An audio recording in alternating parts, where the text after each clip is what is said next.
Hello TTfonians.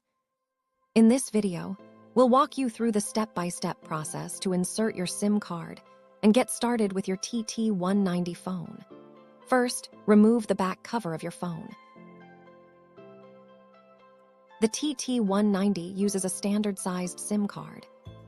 If you have a nano or micro SIM, use an adapter to make it fit properly. Now insert your SIM card into the slot. Make sure the cut edge is at the top left corner.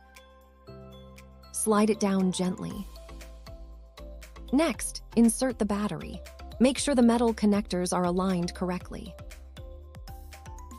Put the back cover back on and press it gently into place. To turn it on, press and hold the red button for about 3 seconds. You'll see the TTfone welcome screen appear.